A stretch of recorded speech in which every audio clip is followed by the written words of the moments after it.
Hey everybody, welcome back to my channel. Ignore the mess.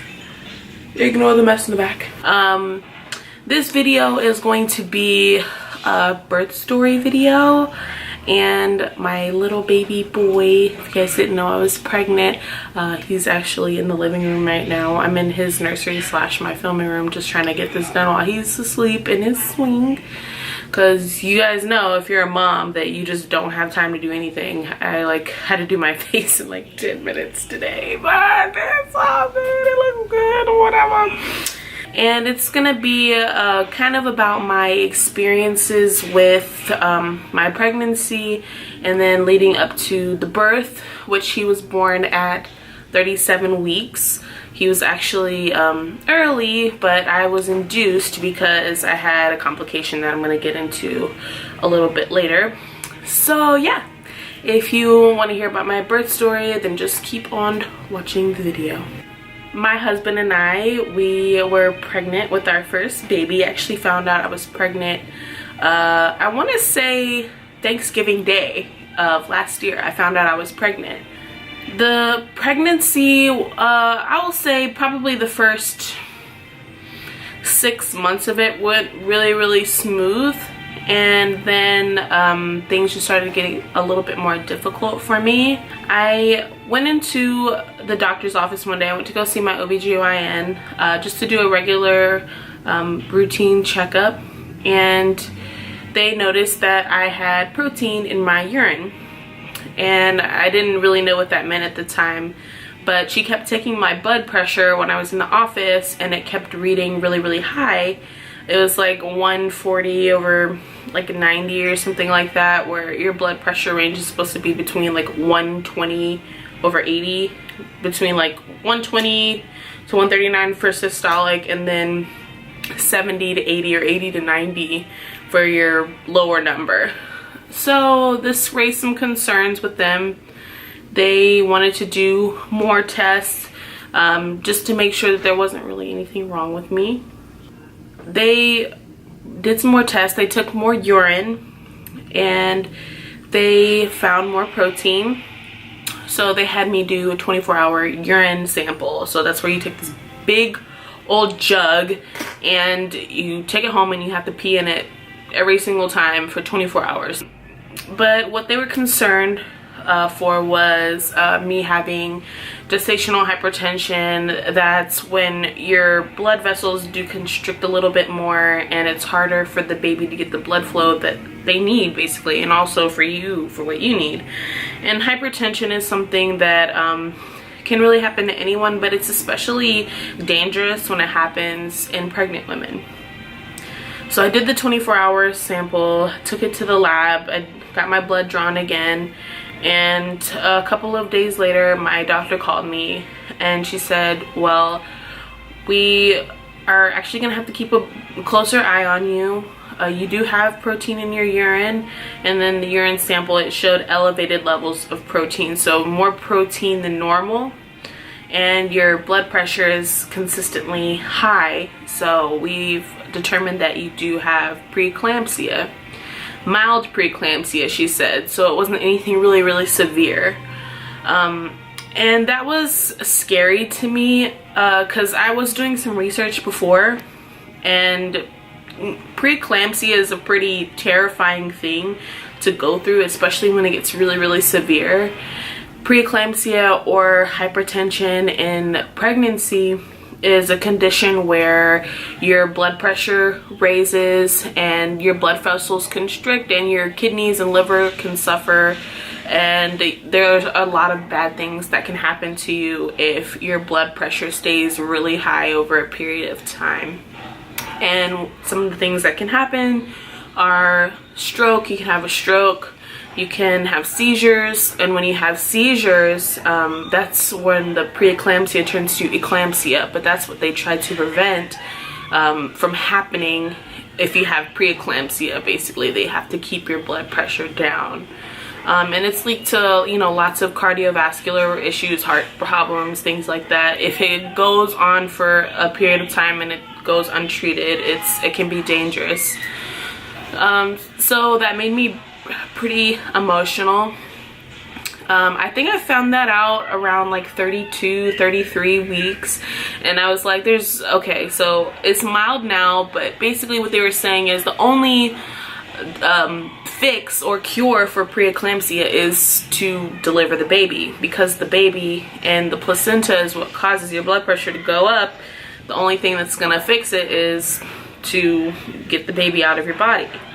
Being that I'm 33 weeks, I didn't want Ezra to be born at that moment because it was too early, it was too soon, he was too little, he wasn't developed enough. He would need a lot of help if he was going to be born early.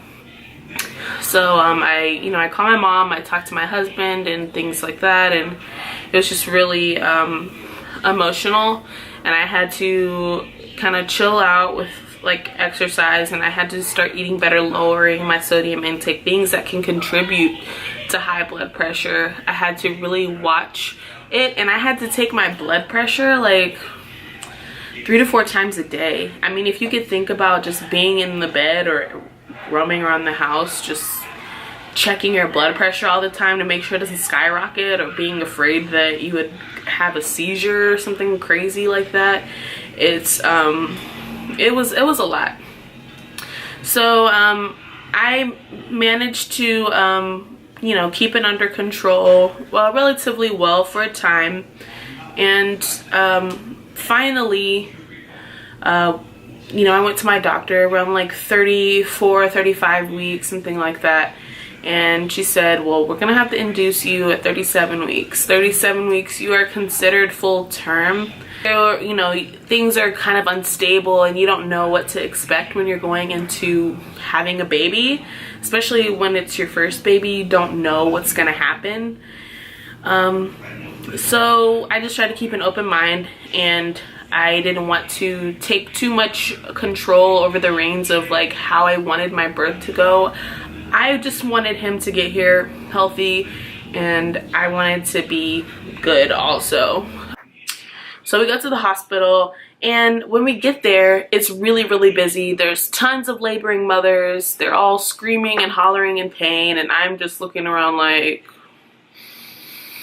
I don't want to do this. You kind of have that feeling of like, am I actually gonna do this? Like, is this actually happening? It's kind of a surreal moment, because eventually you're gonna have to get the baby out, but when it actually comes to that time, you're just like, shit. You're scared. It's a scary thing. And we were waiting for like 3 hours to just go and be triaged. I didn't even have anybody check my pulse or anything like that. And I was like, okay, this is taking a long time. I have a scheduled induction time at 8 p.m. By this time, it's like midnight, and we had been waiting in the waiting room for someone to come and get me. And being that I had preeclampsia, I was like, well, if I have preeclampsia, I should at least be hooked up to a blood pressure monitor or something, whatever, so you guys can watch it. And I was getting frustrated and concerned and everything, so that in turn raised my blood pressure even more. But the nurses assured me, they're like, no, we're coming, we have you. I wanted to go to a different hospital, actually. I was like, if I could just go to another hospital where they're not as busy and not as crowded as you guys, I mean, I would just go and have my baby there. Maybe it'll be better. I was already just feeling uneasy about the whole experience. But they got me in a room, they took my blood pressure. Of course it was high. It was like 170 over like 100 and something, which was super duper high. And they were like, okay, no, yeah, you're not going anywhere. You're about to have this baby here. We got to get the baby out. Your blood pressure is high. So what they were just telling me was just try to relax as much as you can. Just calm down. We'll leave you alone for a few hours. Just relax, calm down. Your blood pressure should come down a little bit, and we'll go from there. So I'm in the room. I'm in the labor and delivery room at this point, because they have to put you in labor and delivery when they're inducing you. And I waited around for a few hours just to calm down. I told them I was like, I'm so hungry. I just want to eat something. I haven't eaten all day, or I haven't eaten since the last time you guys told me I was able to eat, which was like 5 p.m. but at this point it's like 3 in the morning. I'm starving, and I was like, I just need to eat something before we start this whole process. So I ordered pizza. We ate pizza. I only had like 1 slice because I was so nervous about how the birth experience was gonna go. And we ate, and then the doctor came in. She said, okay, we're gonna do your first round of Cytotec. So Cytotec is actually a little pill. It's like a actual pill. They break it off, or they break it in portions, and they put it up your whoop whoop, and that's what causes your body to produce oxytocin. When they did that, I didn't really feel it or anything like that. I had to wait a little while before I could go to like the bathroom or something like that. I had to wait for it to like dissolve and like start doing its job. But yeah, it was like a huge waiting game, and you can do up to 5 doses of the Cytotec. And if there's not, you know, any progression by then we'll go in for a C-section. But you know, we were just waiting, chilling out. We were playing board games and things like that. It was actually pretty chill. There wasn't really much going on during me laboring or laboring. I was laboring. I started feeling like little cramps and things like that here and there, but it wasn't anything that I like winced at, and I was just like, it's kind of whatever. It's just kind of like cramps. I started to feel them later on the next day. Actually, it took like a whole like 24 hours. It was so long. Literally there was nothing just going on. Like we slept a little bit, woke back up, watched TV. I was eating Jello and like icicles and stuff like that. You're not allowed to eat anything when you're in labor, just in case. And it was fine. And then all of a sudden I was like, okay, after the 3rd dose, or the 4th dose, I want to say, then they were finally like, oh wow, you're at 4 centimeters, because I was like at 0 for that whole time. Even the last time they checked me 4 hours prior to that, I wasn't dilated at all. And then I dilated from a 0 to a 4. And that's when I started feeling those contractions. And at this point, I still had not had any medication for pain. No epidural, no morphine, no nothing. And so I was like, okay, this is a little painful, you know. Started feeling like those really hard cramps, like down in like the depths of your uterus. It started to hurt. And the doctor said, you know, whenever you want the epidural, just let us know and we'll go grab it for you. No big deal. And I was like, okay, I think I'll wait a little bit longer before I do that. I don't want the epidural to slow down the process or anything, or for me to be comfortable, not be able to go to the bathroom on my own for too long. Because I wanted to be able to like move around, and like I was like, you know, swaying in the seat, the little roller chair that they had in the room. I just kind of wanted to be on my feet a little bit because I was laying down all the time having my blood pressure checked, and I started to get like sore just laying on my sides. I just kept turning from side to side. It was just uncomfortable for me. So as soon as she leaves the room, the nurse and the doctor, these contractions got painful. They just came for me completely. And I said, please come back to me and give me the juice. I said, come back now. Come back. Give me the epidural now. Now, I need it. And she's like, okay. It took them like 30 minutes maybe, and the whole 30 minutes I was like, please come back. Because once you get to 4 centimeters, that's when you're in active labor, and that's when things start to move along a little bit quicker. So they came in, I got the epidural. It took them like 2 times to get the epidural in my back, because I was experiencing contractions through the epidural, and it was super painful. And I was just like trying to like every time I had a contraction, I like tensed up, and she's like, no, bend over. She's gonna stick it in the wrong spot. And she was like trying to scare me to get me to stay still. I'm like, this is not helping me. But they finally got it in. and she gave me the test dose and everything, and then they, you know, wait 20 minutes to see if you're stable after you get the epidural, and then you just basically chill out. So I got the relief that I needed, definitely, from that epidural. I could still feel my legs and I could still move my legs. I was very weak in them. It wasn't like a full-fledged, really intense, strong epidural. But it definitely helped with the pain that I was feeling from the contractions in my stomach. And then I was able to go to sleep, and I was still pressing the button, you know, to get more epidural. It's like every 15 minutes, something like that, you can press a button to get another dose of medicine. And I went to sleep for like a couple of hours, I want to say. And when I woke up, I just felt this really, really bad pain down there. Like really, really bad. It was so much pressure. It was so intense. It was just like, it came through like a train. And I was like, whoa, whoa, this pain isn't something that I've not experienced yet. So I kept pressing the button for more epidural, but the epidural wasn't freaking working anymore. I was like, well, it's helping my stomach part, but that's not the pain relief that I needed help down there. I needed helping me down there because it's so painful. And I went through that for a couple of hours. It was just like so much pressure until I got to a point where I was like, I feel like I have to push. I feel like I have to push him out. There's so much pressure down there. I think his head is down there. And sure enough, she checked me and she said, okay, well, actually don't push yet. You're at 8 centimeters. And I said, 8 centimeters? I'm like, how long do I have to wait for me to be able to push this baby out? I'm in so much pain. I'm in so much pain. And I started to cry. I was in that much pain. I was just holding my mom's hand. I was holding my husband's hand. They were giving me ice chips.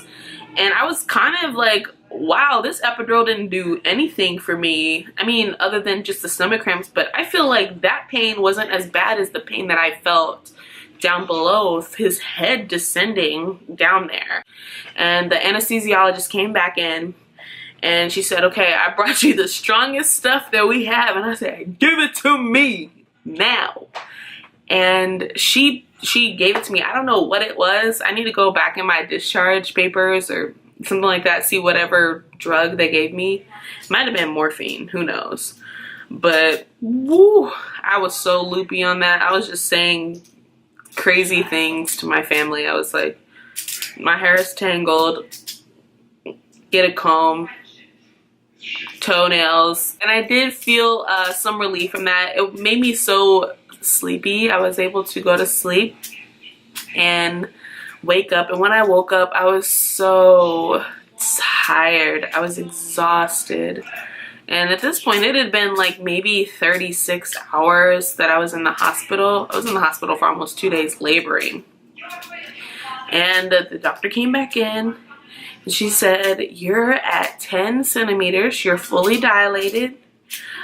We're just waiting for the baby to come to station 2 or 3, I think she said, which is when the baby like comes forward. Your cervix can be fully dilated, but they want the baby's head to kind of come forward a little bit more, so that way it's easier for you to push, especially once you've had an epidural and you really can't feel your lower region that much, just because it's harder to push when you don't have the sensation down there. So then an hour passed and she came back. She said, yep, I see the baby's here. And at that point I was like, okay, let's get this baby out. I'm so tired. And after 30 minutes of pushing, he was out.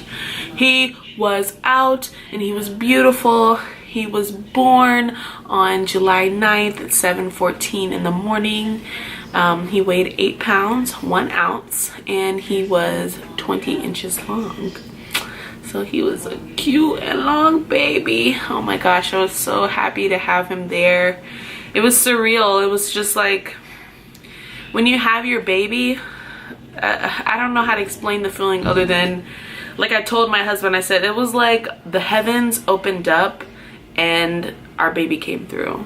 It was just like a whole light of goodness, because it's a miracle. It's a true miracle. And we both cried. My mom was crying, I was crying, my husband was crying, we were all crying. And he was perfect. He did have to actually get wheeled off to the NICU. They said he was grunting. He was having some breathing problems. He couldn't clear his lungs of the meconium. And they were like, well, this is normal for a baby delivered at 37 weeks. And I was like, well, you guys said if he was delivered at 37 weeks that he would be okay. Plus I got the steroid injection to help develop and mature his lungs. And said, yeah, sometimes they just need a little bit more help with that. So they did have to make sure that he wasn't, you know, aspirating the amniotic fluid. He also was a little bit jaundiced too, which I feel like a lot of babies are jaundiced, and this is just me. I just didn't think that he needed to spend a week in the NICU for jaundice, because he was totally fine, especially when my husband and I came around to hold him and feed him and things like that. He was fine and he was happy. And you know, it was just tough because the hospital was 20 minutes away from where we lived, and because he had to stay there for a week, we did have to go home and you know, rest up, and you know, I had to get myself together, maybe get a full night's sleep, something like that, just to make sure that I was okay before he came home. And we finally got him. We said, we're breaking him out of here now. And we went to go pick up our baby boy, and we brought him home a week later. Then the very same day that we brought him home, I went back to the emergency room, and it was just a whirlwind of emotions again, because my preeclampsia was acting up.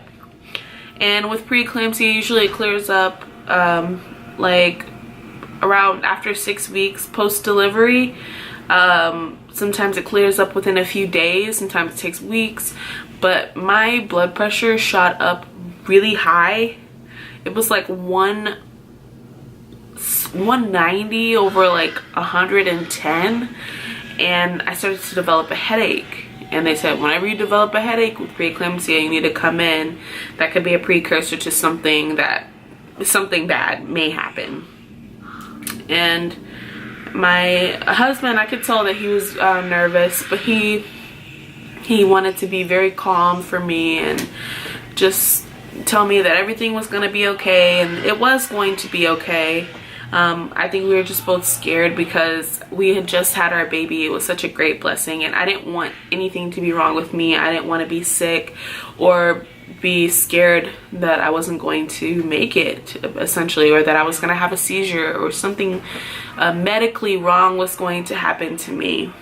And it was very hard for like the first 4 to 5 weeks. I want to say it was really hard. But my blood pressure did eventually come down, and they are now back to normal. I wanted to make this whole birth video after the preeclampsia thing settled down, because that was just incredibly difficult. I can sit here and tell you about my experience, but unless you've gone through it yourself, or you were married and you're having a baby and something's wrong with mom and something's wrong with baby, you just don't understand how overwhelming it can be. It's extremely hard, it's very difficult, it's very scary, and you don't know exactly what's gonna happen. You don't know what's gonna happen to you. You don't know what to do. You feel guilty because you can't fully take care of your baby the way you want to, because you have to take care of yourself too, because if you don't take care of yourself, you can't take care of your baby. It's just like the principle of when you're on an airplane and the plane's going down, whose mask you're gonna put on first, someone else's or yours? You have to put your own mask on first.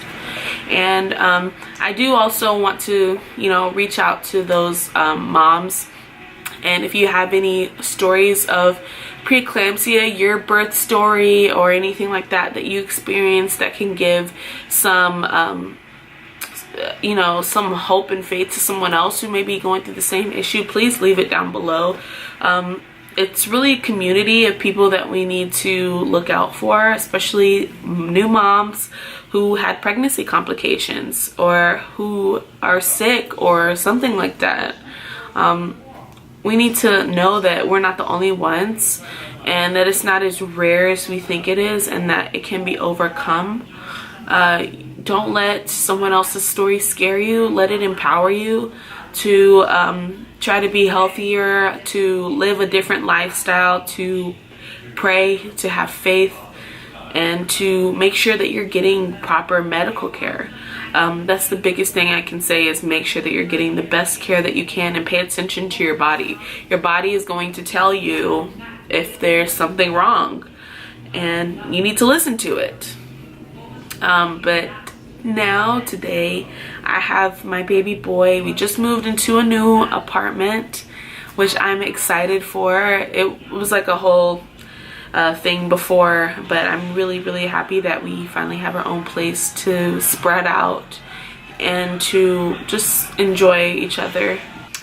So yeah, I think that's everything. Yeah, I think that's everything.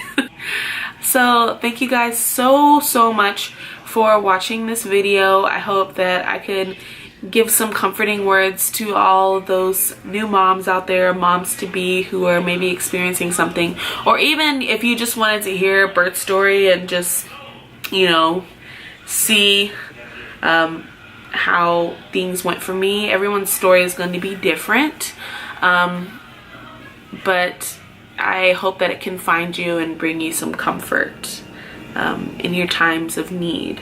Make sure to like, comment, and subscribe to my channel. And make sure that if you do want to see when I am posting a new video, to turn on the notifications down below. And please leave comments, and please talk to me. I want to definitely be one with you guys. I want to have open communication with any of my subscribers or any of my supporters. And thank you so much. I'm babbling. All right, guys. Bye.